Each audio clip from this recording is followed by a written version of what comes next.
Olá, turma, fala aí, turma, boa tarde, bem-vindos mais uma vez, salve, salve, nossa aula de Geografia, a aula 2, né, do conteúdo sobre o Japão, certo? Hoje a gente trabalhando a formação econômica e industrialização japonesa, certo? Turma, os autores da Geografia, eles põem, né, o desenvolvimento tecnológico do Japão a partir justamente dessa data, da era Meiji, né? A partir dos anos de 1868 até o ano de 1912, ou seja, segunda fase do século XIX. Você já sabe que o Japão se industrializou na segunda fase do século XIX.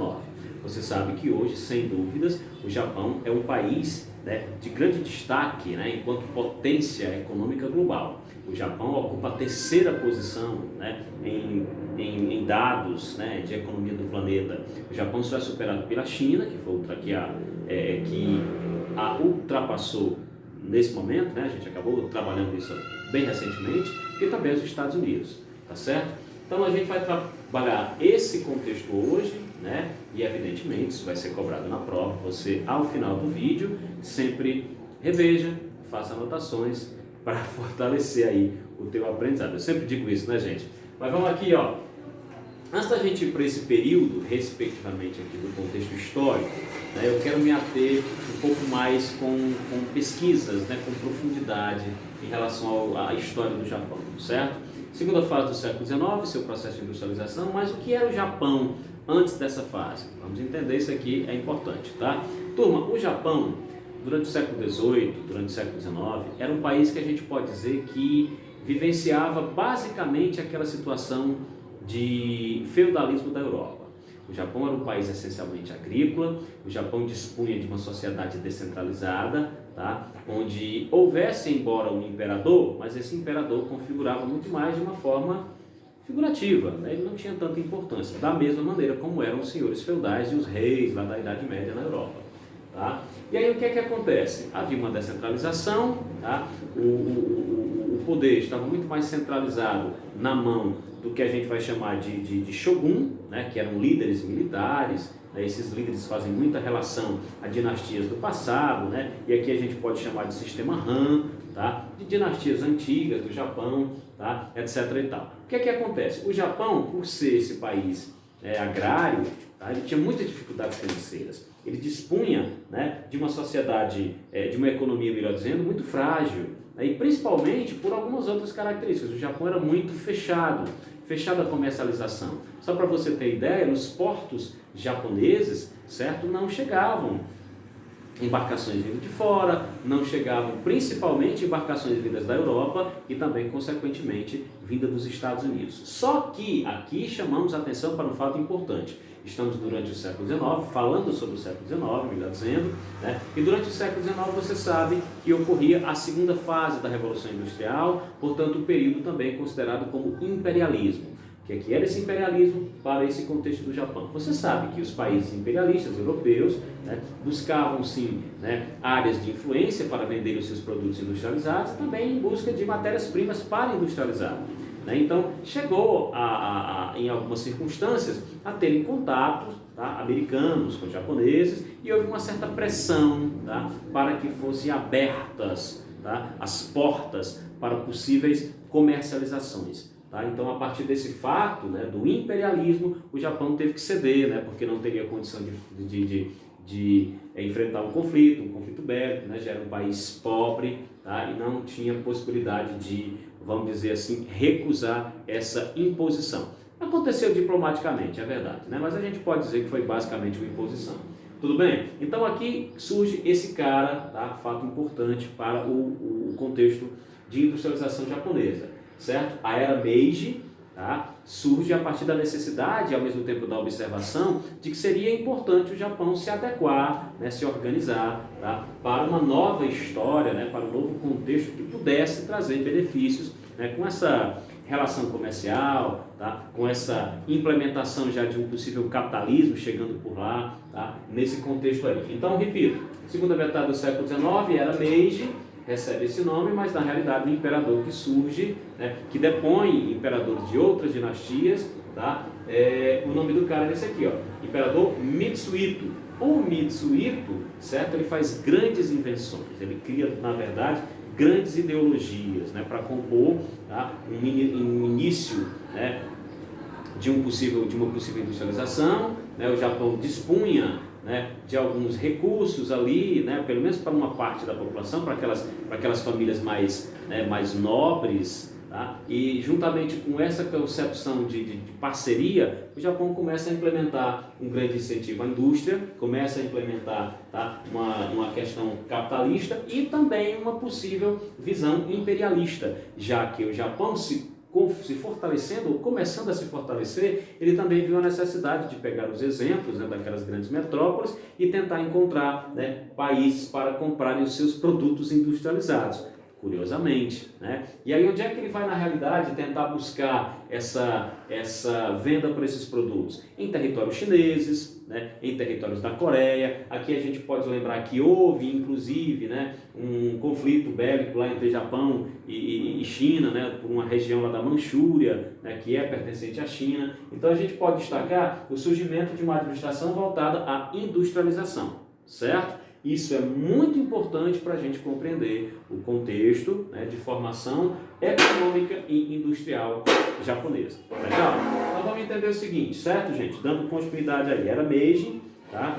É preciso lembrar que eu falava que haviam, né, antes da chegada desse imperador, descentralização política. Então haviam, nessa descentralização, certas pessoas, certas famílias da elite que acabaram vamos dizer assim, se alicerçando, né, nos seus bens, tá, que tinham, e começou-se a criar o que a gente vai chamar de Zaibatsus, né, ou Zaibatsus, né, um nomezinho diferente. Tá? O que acontece nesses Zaibatsus? Tá? É que eram como se fossem conglomerados, né, eram pequenas fábricas que começavam a crescer, que uniam-se, né, pertencentes sempre a essas famílias. Só que isso foi bastante favorável, né, porque a gente não pode também destacar a intervenção do Estado, a intervenção desse imperador. Então criou-se ali uma relação comercial, criou-se ali uma relação de parceria, e esses Zaibatsus, juntamente com o governo, né, juntamente com o Estado, né, desenvolveu bem essa prática capitalista, desenvolveu bem essa questão industrial no país. De que maneira? Claro, incentivando a educação, né, barulho tira a concentração, incentivando a educação, incentivando a mão de obra qualificada, incentivando, claro, a infraestrutura, né, em relação a portos, em relação a rodovias, a ferrovias, tá? Isso é bastante curioso, isso acaba trazendo um pouco da relação industrial do país. Só para vocês terem uma ideia, dessas pessoas, dessas famílias, se a gente for trazer para o contexto presente, né, atual, certo?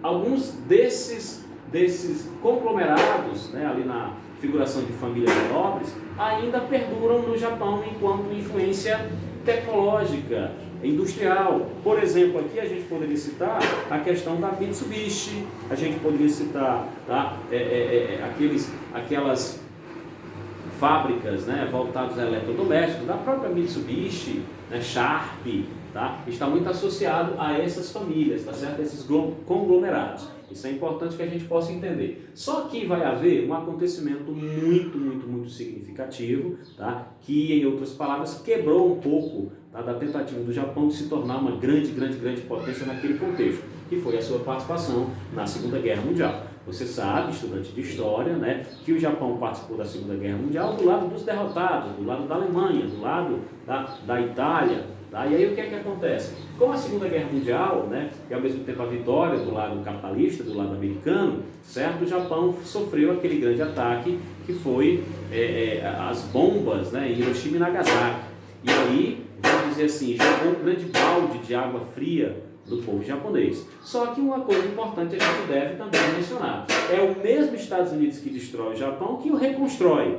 Para você ter uma ideia, por exemplo, quando acaba essa concepção desses conglomerados particulares, né, ele passa então agora a ser chamado de keiretsus, sendo administrado por bancos, sendo administrado por iniciativas, né, capitalistas, tá? Então mudou um pouco essa configuração. E é justamente nessa mudança que entra novamente os Estados Unidos para financiar essa reorganização do país. De que forma, professor? Negociando, através de uma diplomacia. Poxa, eu vou lhe fornecer empréstimos, né, para você poder se reorganizar, né? Não era vamos dizer assim, uma boa ação americana. Não tem nada a ver com isso. Era o intuito de fazer com que, claro, né, não houvesse influência russa, não houvesse influência soviética naquela região, né, que era disputa, claro, ali próximo da China, né, dentro daquele outro contexto de Guerra Fria, né, você sabe muito bem, Segunda Guerra Mundial, logo na sequência Guerra Fria, Segunda Guerra Mundial 45, seu fim, né, a Guerra Fria começando ali no ano de 47, mais ou menos.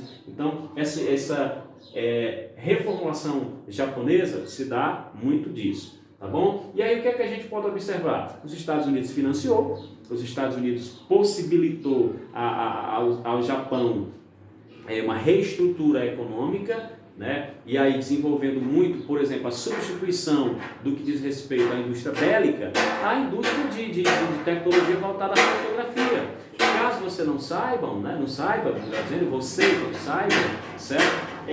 Essa indústria de fotografia ganhou muita representatividade porque ela acabou substituindo a indústria bélica. Não é que não haja indústria bélica no Japão, existe, tá? Mas naquele contexto deu-se muito valor, por exemplo, a fotografia, e aqui a gente destaca marcas importantes, é você que gosta de fotografar. Aquela câmera lá, né, a Canon, tá? Uma outra câmera lá que consequentemente está muito associada ao contexto, né, a Nikon, e assim segue a história japonesa, tá bom? É claro que o Japão passou por crises globais, né, bem recente, começo dos anos 2000, né? Ele configurou durante um determinado momento uma indústria muito acentuada, né, muito fortalecida graças ao seu desenvolvimento científico, escolar, né? Ou seja, de educação, né? Configurando, mais uma vez, repito essa expressão, a implementação do capitalismo. Hoje se posiciona nesse terceiro lugar, né? Embora tenha vivido crises acentuadas, inclusive, em períodos bem mais recentes. Tudo bem, gente? Essa é a nossa aula de geografia, né? Espero que você possa novamente rever o vídeo, tá? Espero que você possa fazer anotações e até a próxima, se Deus quiser. Abraço a todos. Tchau, tchau.